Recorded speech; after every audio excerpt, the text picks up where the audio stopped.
Rest. It's now 8:41.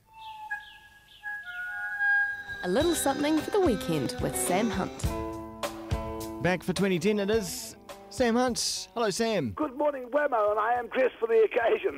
You are dressed for the occasion? I am dressed for the occasion. I've got my aqua lung on. Yeah. Because there's so much water in the air, so much humidity. Yes, that's true.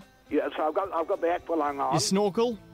Got my snorkel up there. Yeah. And there's things drifting through the air, which are quite good. So no, it's feeling okay. You got those ridiculous flipper things on your feet? Yeah, no, I haven't done any of that, but I've certainly been enjoying a big month in.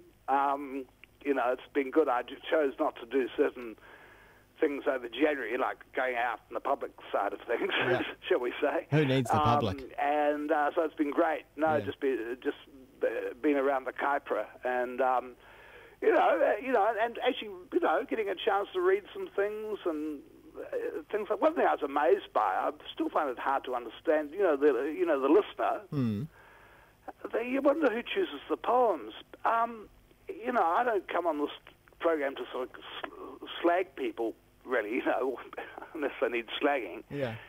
And I wonder, there's an issue of the listener, which has got some great stories in it, short stories, like the prose. Yes. Great. Yeah. There's a great story of Emily Perkins about a school reunion. It's bloody good. I like the bit where she gets an electric shock. But then there's this poetry, and there's a poem called A Gloss, and it's written by an Auckland academic. He's very high up in the English department at Auckland University, Nicholas Reid, who spends a large amount of his time demolishing people. Now, I may add that he's never had a go at me, so it's not a personal thing.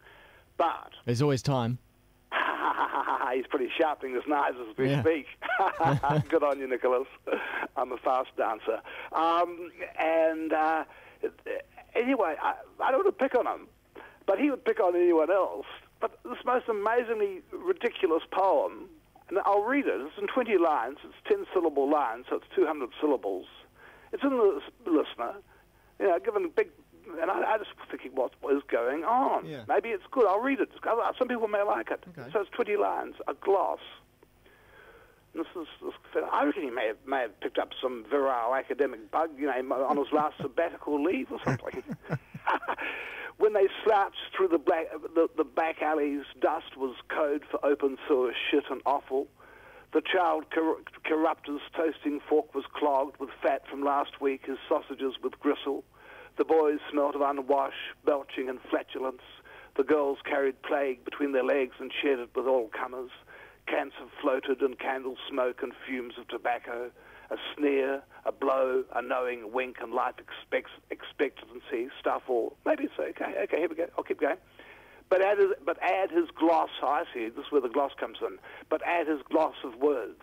That magic cloak wraps the child corruptor and demon king, the kiddie thug and chirpy cockney dodger, the plaguey girl and soft mothering Nancy, and caught by them, one uncorrupted child, fearful, moral, and shuddering at wrong. Words build the scene, heart of a heartless world, stronger than Lauderman or God to stanch the wound of poverty, its sordid stench, and graft adventure on a leaking Jakes. Blimey. Gee. Blimey. You really, I'm interested because, I listen to poems like, really, I listen as well as what they're saying. I want some sound to carry me, some sound, like, something which is distinctive to that poem or song. It's got a voice. And when it hasn't got that, there are some good academics. I'm not against them. There's a wonderful Auckland, I don't know whether he's still in the English department, but he was a wonderful man, a very great, midwife to a lot of very great poetry, and that's MacDonald P. Jackson, Mac Jackson. They're good people. I'm not knocking everyone in the English department, but when they spend a large amount of their lives demolishing other people, and then they come out with poems like that, you think? Well, because some might be asking now, what you think is wrong with that poem? It just doesn't sound any good. Doesn't have any sound to it. It's like it's dead. It's trying to be clever. he's obviously, as I'm not, it almost true, there probably is some virile academic bug he picked up on his last sabbatical. You know, they go and they get taken in by this sort of stuff, which isn't poetry at all. It's some sort of head game. It's got nothing to do with rhythm or magic or metaphor or consecration or whatever ingredients that make up a poem. It hasn't got the song and dance, and I don't mean that all poems are all song and dancey. I mean, most of us, I guess, aren't feeling too song and bloody dancey. Well, you know, with Haiti, it's just horrible. I'm listening to it. I did feel like he was like spitting on the pavement. Is that what it is? Yeah. Well, anyway, it's strange. But then I turn the page and I read a poem. It's a very short poem. I'll read to you. It's by Elizabeth Smither. And I like this little poem, apart from it's called Two Adorable Things About Mozart. Well, maybe she's trying to be funny. It's only 6 lines. But I like the poem. Two adorable things. I just sort of called it 2 Things About Mozart. But there we go. I'm not Elizabeth Smither. Thank Christ. First, he's straight into it, no preamble ever, as if he's saying there's plenty more where that came from, you can bank on it. And secondly, how he drags something like heavy fabric, like a train behind him, up stone stairs to a window with a view of graves. Huh. I like that little poem. Short and sweet. That's, well, yeah. Well, I've got a couple of short, sweet poems for you. Yeah. New ones, eh? Okay. Okay, which one shall we deliver?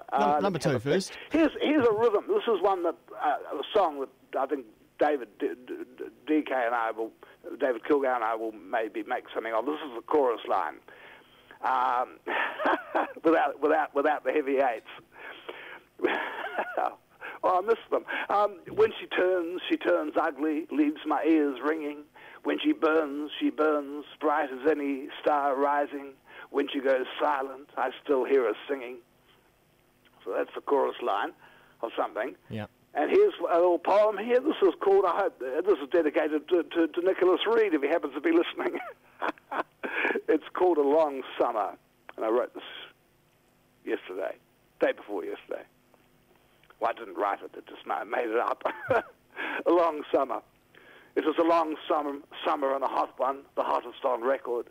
The people drank beer and got fat. When the beer ran out, they took to the wine, first off the whites, then the reds. When the wine was cut, they took to blood, their own and each other's. Some started losing weight. Then the rains came and everything came right. Yeah. So you don't know, these long tropical or subtropic nights, you think, what is happening out there? Yeah. But good, and how are you, Wammo? Are you good? I'm very well. Back in the hot seats for this year. Oh, good. And nice that's good. Nice to. I'm just thinking. Oh, one thing I wanted to say too, with great sadness, because I love his work. Yeah. I only just discovered a few days ago on the computer that Willie Deville had died at the end of last year. A great singer and songwriter and poet. Spanish Stroll. If anyone, he was Mink. Did you know who I'm talking about? Willie Deville. No. He was Mink Deville. Yeah. Mink Deville. I forget what that was called. It was a sort of a style. God, I'm not. But people listening would know what I'm talking. He was he did albums like Where Angels Fear to Tread. It was right. sort of Mexicanus, sort of. But great songwriting. I tell you what, there's over the past month or so, there's been, and even just this week, there's been a lot of entertainment deaths. Have there? And I just want, if it's some kind of unwillingness from various arts and entertainment people to get into this year. Just Well, you wonder, eh? head on out. Yeah, well, Willie Deville won't be getting into 2000. Well, he will, because I'll be playing him. And if anyone's listening, and if you type in Willie Deville and just go, say, Spanish Stroll, but get the version. There are different versions, and the version that is an absolute heart-stopper is the one recorded just before he died. May of last year, they found he'd been a junkie for 30 years, I think. Yeah. Been on the heroin. Gave up the heroin in 2000. I think I gave her. Anyway, he still. So then they discovered last May that he had hepatitis C, right. And while they were doing an investigation on that, they discovered that poor old Willie had pancreatic cancer. And so he died at the end of last year. But if you go and get Spanish Stroll, it's with the band, recorded in some New York bar, I'd say. Yeah.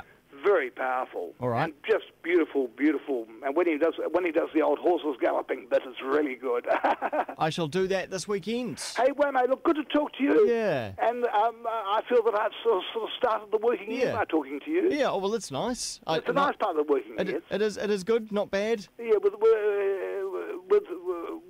thoughts of Haiti and Port-au-Prince, for God's sake. Yeah. Yeah. That's nothing. All right, Sam.